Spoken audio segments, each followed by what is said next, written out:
पिंगला, विक्रम तुमसे बदसलूकी नहीं कर सकता। उसने तुम्हें हमेशा माता के रूप में देखा है। चाहे सूर्य अपने तेज को छोड़ दे और चंद्रमा अपनी शीतलता को छोड़ दे, लेकिन मेरा भाई तुमसे बदसलूकी नहीं कर सकता। महाराज मैं कसम खा के कहते हूँ कि आपके भाई ने मेरे साथ बदसलूकी की है। भाई मेरी कसम का आपको रहा विश्वास नहीं। अब मैं सौगंध खा रही हूँ, उसको भी आपका विश्वास नहीं। रानी पिंगला, मैं कैसे विश्वास कर लूं तुम्हारा? तुमने भी उसे हमेशा पुत्र के रूप में देखा है और उसने माता के रूप में। फिर आज ये क्या बहकी बातें कर रही हो तुम? मैं भी यही समझती थी महाराज कि वह मेरे पुत्र के समान है, परंतु आज जो उसने हरकत मेरे साथ की है वह बताने के काबिल नहीं है महाराज। नहीं रानी पिंगला, तुम्हें अवश्य कोई गलतफहमी हुई होगी। महाराज यह कटार देखते हो, यह पटका देखते हो, क्या विक्रम का नहीं?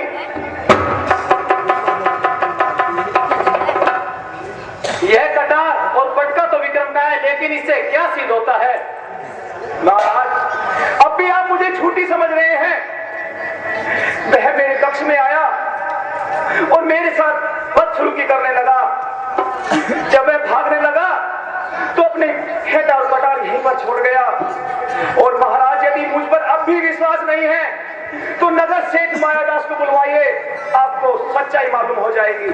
देखो रानी पिंगला, ये कटार और फटका कोई सबूत नहीं, क्योंकि विक्रम तुमसे महलों में आकर पहले भी मिलता रहा है और तुमसे आशीर्वाद लेता रहा है। इसलिए अगर तुम कहती हो कि नगर सेठ को बुलाया जाए तो हम नगर सेठ को दरबार में बुलाएंगे और उसका फैसला वहीं पर होगा। तो ठीक है महाराज, कल दरबार में ही फैसला होगा कि कौन सच्चा है और कौन झूठा। ठीक है, तुम्हारे साथ और विक्रम के साथ कोई अन्याय नहीं होगा और जो कसूरवार होगा उसी को दंड दिया जाएगा। महाराज मुझे आपके न्याय पर पूरा भरोसा है। तो ठीक है, फिर कल दरबार में तुम भी रहना और हम विक्रम को बुलाएंगे और नगर सेठ को भी। जो आज्ञा महाराज। फरियादी है, इसलिए इसे भी फरियादी की जगह पर बैठाया गया है। आप जाइए और नगर सेठ को बुला कर लाइए। ठीक है महाराज। आजा रे, सजानी आजा।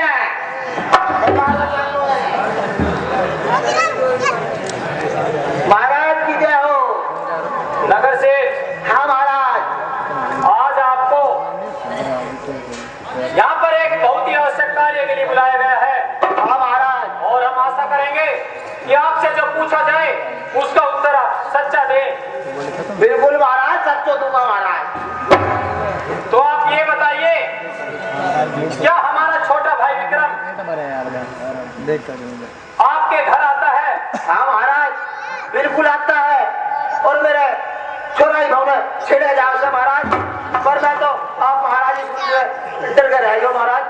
नगर सेठ, ये कैसी बातें कर रहे हो तुम? महाराज आज से पहले हमने विक्रम की कोई भी शिकायत नहीं सुनी। महाराज, क्योंकि वो आपका भाई है महाराज, इसलिए किसी की हिम्मत ना हुई महाराज। तो फिर आज तक तुमने हमसे क्यों नहीं कहा? महाराज मैंने महारानी जी से कहा था महाराज। तो क्या विक्रम आपके घर जाता है? हाँ महाराज, बिल्कुल जावे। गुरुकुल में पढ़ता है और सप्ताह में एक दिन आता है। महाराज खाने में पानी कर जावे, एक दिन में सब कुछ कर जाए वो। क्या हम विक्रम को बुलाए, तुम उसके सामने कह सकते हो? महाराज बिल्कुल क्या है, कोई इसमें झूठ की बात है, जो सच है तो सच्ची है। मंत्री जी। जी महाराज। आप जाइए और विक्रम को लेकर आइए। जैसी आज्ञा महाराज। महाराज मेरा छोरा पप्पी है ना, उसकी भावना ज्यादा छेड़े वो। देखिए नगर सेठ, यदि विक्रम कसूरवार हुआ तो उसे सख्त से सख्त दंड दिया जाएगा। ठीक है महाराज, अगर हमारे कसूर तो हमारे नार तार दियो। विक्रम यो ये महाराज। महाराज प्रणाम। एक काम तो करता है, देख ये नगर सेठ तुम्हारे बारे में क्या कह रहा है। तुम तो कहते थे कि रानी पिंगला झूठ बोल रही है, लेकिन यहाँ तो ये नगर का प्रतिष्ठित व्यक्ति है और इस नगर का सबसे अमीर सेठ है।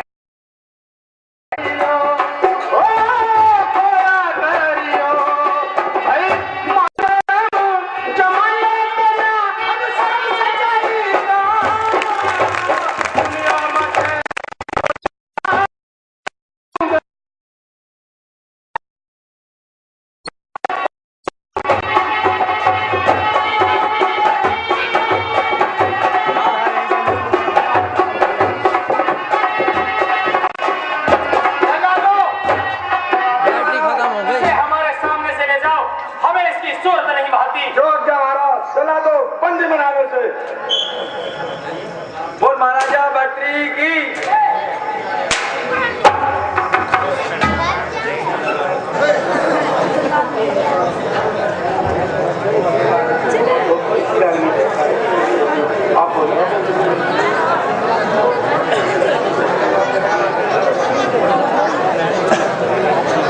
देखिए, जो दानदाता है उन्होंने विक्रम की रागनी के ऊपर खुश होकर 200 रुपए आजाद सिंह चौधरी गाड़ोली वाले, 100 रुपए प्रधान जी पवन जैन साहब और 100 रुपए सुबह यादव जी, 21 रुपए रामकिशन मिस्त्री राजस्थानी।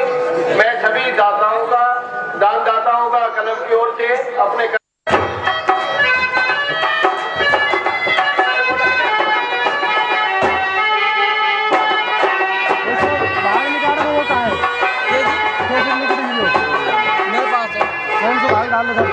विक्रम 30 रो है, मैंने दो डाल दिया है, मैंने 2 डाल दिया है, मैंने 2 डाला है अपने पास। कोई इच्छा नहीं है, ठीक है, तो कत्ल होने के लिए तैयार हो जाओ।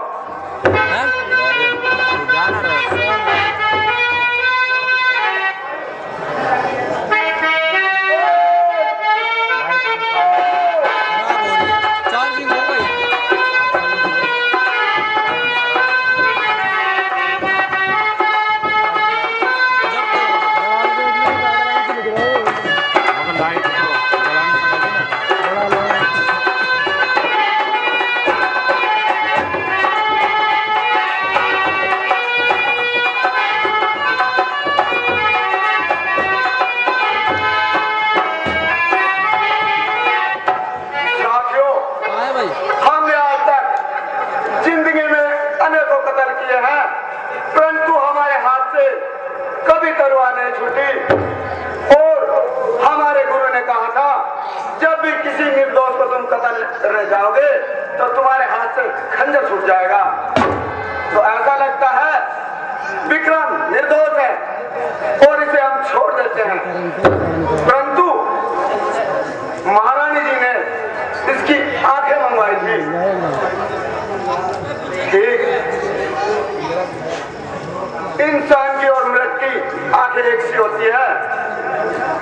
चलो मृग का शिकार करते हैं, उसकी आंखें निकाल कर ले सकते हैं।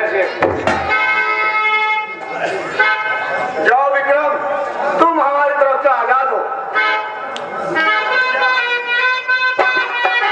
मैं अपना बाकी का जीवन इन्हीं जंगलों में तपस्या करके बिताऊंगा, क्योंकि अब मैं पहलू की ओर नहीं जाऊंगा। परंतु एक बात का ध्यान रखना, कभी भी नगर की तरफ मत आना। नहीं भैया, तुमने जो मुझे ये अभिदान दिया है, इसे पाकर मैं अपने शरीर को केवल प्रभु की चरणों में समर्पित कर दूंगा और मैं तपस्या करूंगा। ठीक है। अच्छा हुआ कि उस दुष्ट को हमने मृत्यु दंड दे दिया, अन्यथा उसकी देखो देख कोई और दूसरा फिर तीसरा हमारे राज्य में बगावत हो जाती। जी महाराज।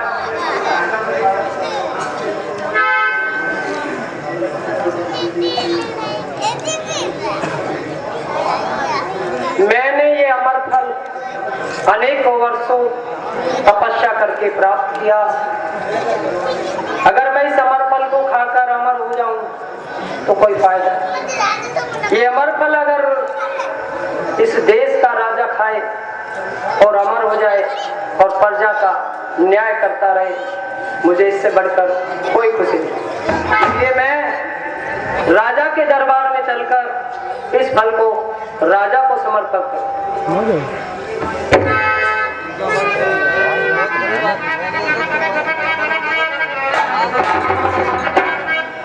महाराज की जय हो।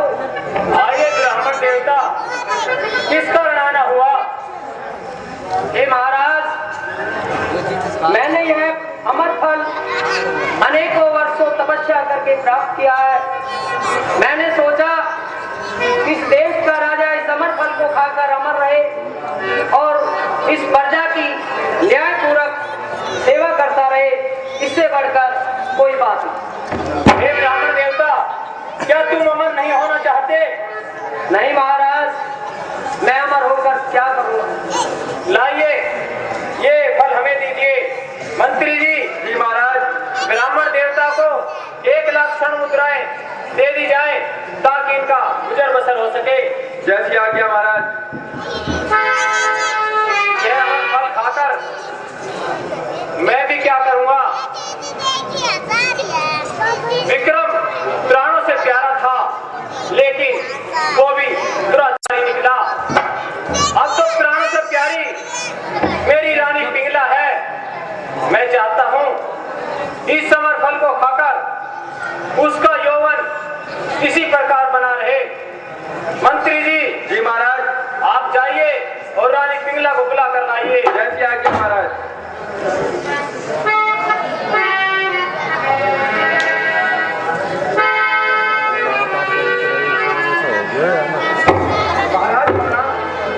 रानी पिंगला। कहिए महाराज। दरबार में एक ब्राह्मण देवता आए थे और यह फल देकर गए हैं। वो कह रहे थे कि इसका खाने वाला अमर हो जाएगा, उसका यौवन वैसा ही बना रहेगा। इसलिए हम चाहते हैं कि ये अमर फल तुम खा लो ताकि हम तुम्हारे दीदार करते रहें।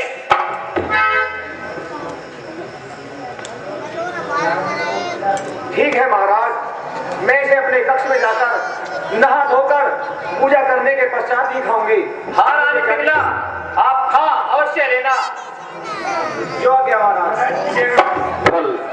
राजा भर्तरी को ला कर दिया, कहा कि मैं खाकर क्या करूंगा।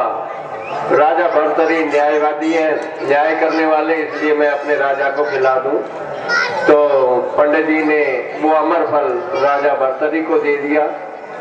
राजा भर्तरी ने अपनी रानी पिंगला को दे दिया और पिंगला ने ये कह दिया कि मैं महलों में जाकर नहा धोकर और पाठ पूजा करके बाद में खाऊंगी। अब ये अमर फल का क्या होता है, ये अगला सीन आपके सामने।